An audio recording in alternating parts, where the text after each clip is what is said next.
Good morning, grandkids. Well, we are on the last book of the 3 books of Feyfolken. And I hope that teacher is going to tell them the rest of the story. They're so anxious to hear the rest. I wonder if he's going to make them have some good grades again before he tells them anything. Let's get right into it and see.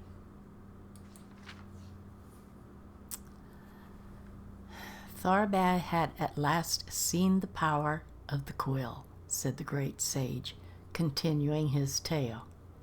Enchanted with the Daedra Feyfolken, servitor of Clavicus Vile, it had brought him great wealth and fame as the scribe of the weekly bulletin of the Temple of Ariel.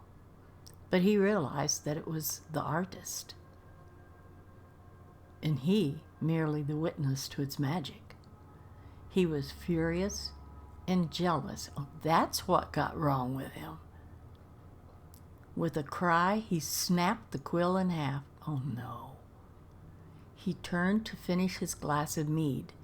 When he turned around, the quill was intact. It's totally magic.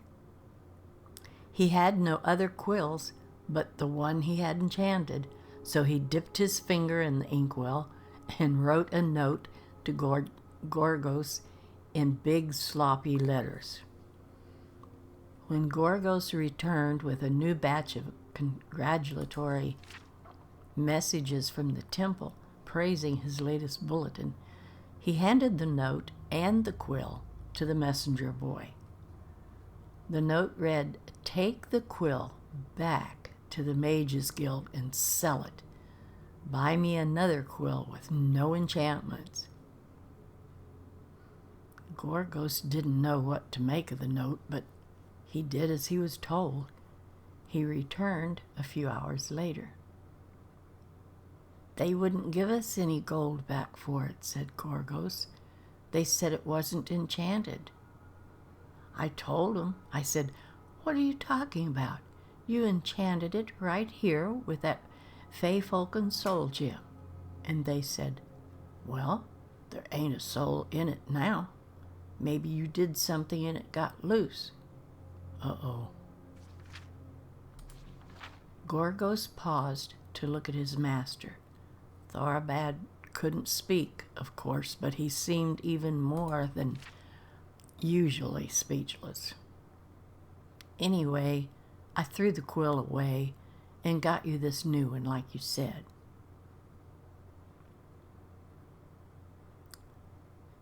"Is the enchanted quill going to come walking back?" Thorabad studied the new quill.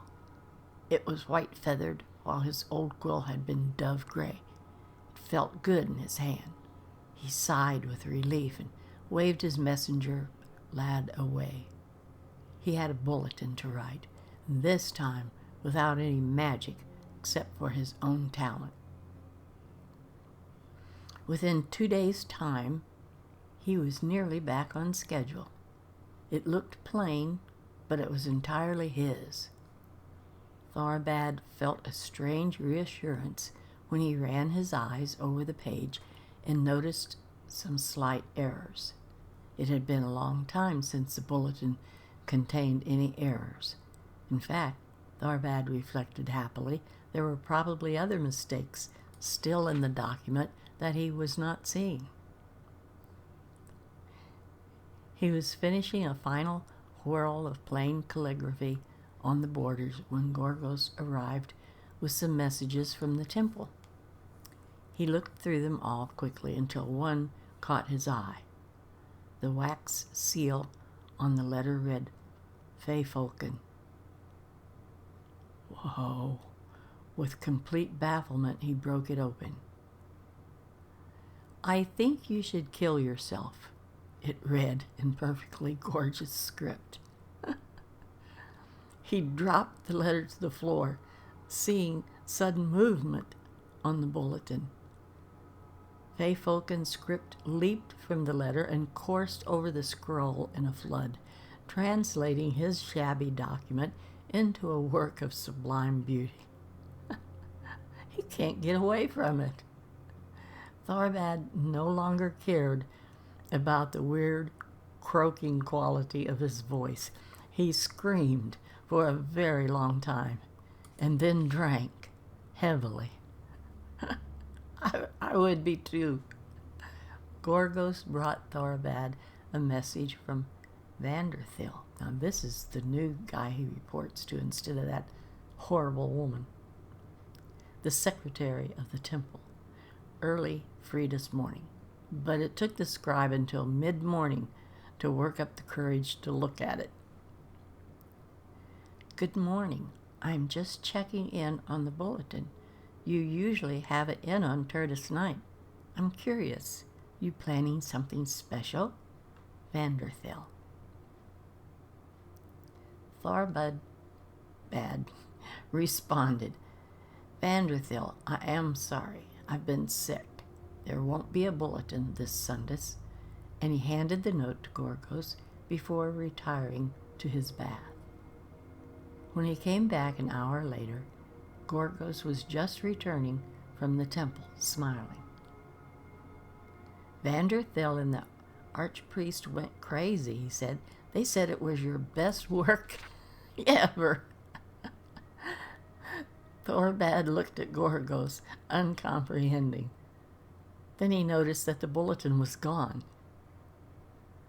Shaking, he dipped his finger in the inkwell and scrawled the words, What did the note I send with you say? You don't remember? Asked Gorgos, holding back a smile. He knew the master had been drinking a lot lately.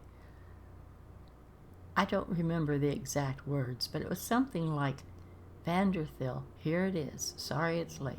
I've been having severe mental problems lately. Thorvald. Since you said, here it is, I figured you wanted me to bring the bulletin along, so I did. And, like I said, they loved it. I bet you get 3 times as much letters this Sunday. Thorvald nodded his head, smiled, and waved the messenger lad away. Gorgos returned back to the temple while his master turned to his writing plank and pulled out a fresh sheet of parchment. He wrote with the quill, What do you want, Feyfolken? Oh, now he's going to start writing to it, since it wrote to him. The words became, Goodbye, I hate my life. I have cut my wrists. Thorvald tried another tact. Have I gone insane? The words came back. Goodbye. I have poison. I hate my life. Why are you doing this to me? Sorry. I, Thorvald Halsig, cannot live with myself and my ingratitude. That's why I've put this noose around my neck.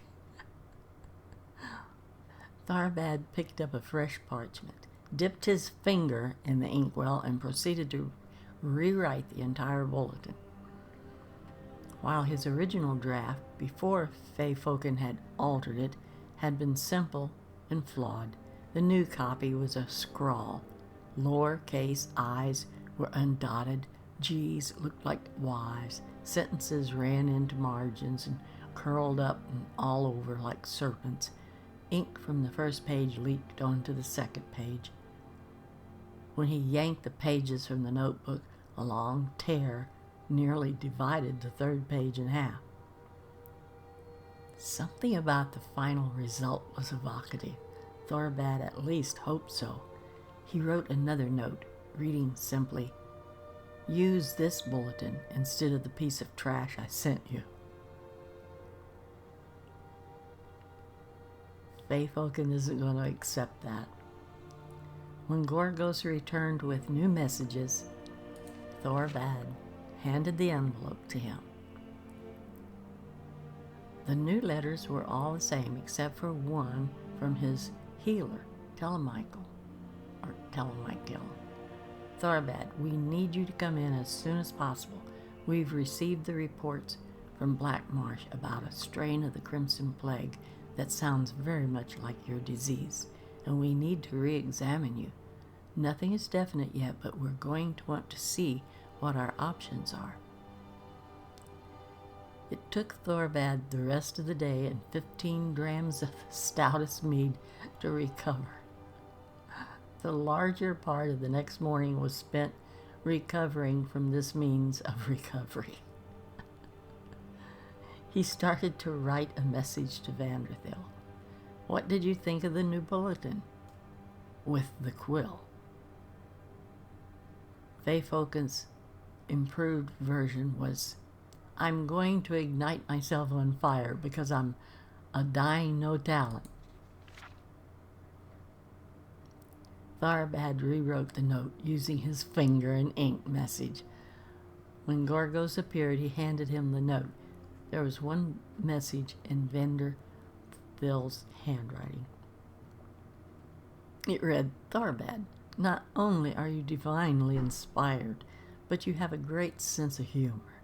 Imagine us using those scribbles you sent instead of the real bulletin. You made the Archbishop laugh heartily. I cannot wait to see what you have next week. Yours fondly, Vanderthil. Uh-oh. He did it. The funeral service a week later brought out far more friends and admirers than Arbud Hulzik would have believed possible. The coffin, of course, had to be closed, but that didn't stop the mourners from filing into lines to touch its smooth oak surface, imagining it as the flesh of the artist himself. The Archbishop managed to rise to the occasion and deliver a better than usual eulogy. Thorbad's old nemesis, the secretary before Vanderthil, Alfears, came in from cloud rest, wailing and telling all who would listen that Thorbad's suggestions had changed the direction of her life. When she heard Thorbad had left her his quill, oh boy, revenge! In his final testament, she broke down in tears. She's going to cry worse later, isn't she? Vanderthil was even more inconsolable until she found a handsome and delightfully single young man. I can hardly believe he's gone, and I never even saw him face to face or spoke to him. I saw the body, but even if he hadn't been all burned up, I wouldn't have been able to tell if it was him or not. So he burned himself up? I wish I could tell you there'd been a mistake, but there was plenty of medical evidence, said Telemaquil. I supplied some of it myself. He was a patient of mine, you see. Oh, said Vanderthil, was he sick or something? He had the Crimson Plague years ago. That's what took away his voice box. But it appeared to have gone into complete remission. Actually, I had just sent him a note telling him words to that effect the day before he killed himself. You're that healer? Exclaimed Vanderthil. Thorbad's messenger boy Gorgos told me that he had just picked up that message when I sent mine, complimenting him on the new primitive design for the bulletin. It was amazing work. I never would have told him this, but I'd begun to suspect that he was stuck in an outmoded style. It turned out he had one last work of genius before going out in a blaze of glory, figuratively and literally. Vanderthil showed the healer Thorbad's last bulletin, and Telemaquil agreed that its frantic, nearly illegible style spoke volumes about the power and majesty of the god Ariel. Now I'm thoroughly confused, said Van Galdak, one of the students. About which part? Asked the great sage. I think the tale is very straightforward. Feyfolken made all the bulletins beautiful, except for the last one. The one Thorabad did for himself, said Taksim thoughtfully. But why did he misread the notes from Vanderthil and the healer? Did Feyfolken change those words too? Perhaps, smiled the great sage. Or did Feyfolken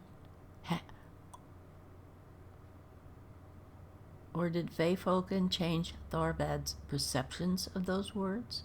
Asked Van Goldegg. Did Feyfolken make him mad after all? Very likely, said the great sage. But that would mean that Feyfolken was a servitor of Sheogorath, said Von Goldak. And you said he was a servitor of Clavicus Vile. Which was he? An agent of mischief or an agent of insanity? The will was surely altered by Feyfolken, said Taksim. And that's the sort of thing a servitor of Clavicus Vile would do to perpetuate the curse. As an appropriate ending to the tale of the scribe and his cursed quill, smiled the great sage, I will let you read into it as you will. What? I hate endings like that. I don't like that. That leaves everything up in the air. The students don't know the correct answer. I don't know. You don't know. All we can do is guess and form our own conclusions. I hate that kind of ending, kids.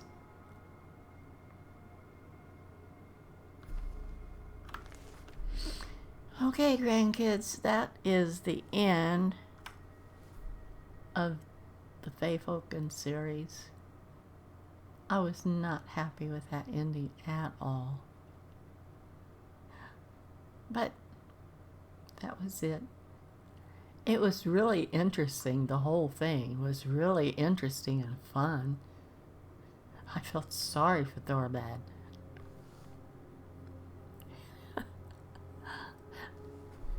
Oh well, that's the way some books go. I'll see what I come up with next week. I hope it will be as entertaining, but I don't know if it will be a series like that. It might just be a single book. I have several in mind. So I will see you next week, grandkids. Hang in there. Bye-bye.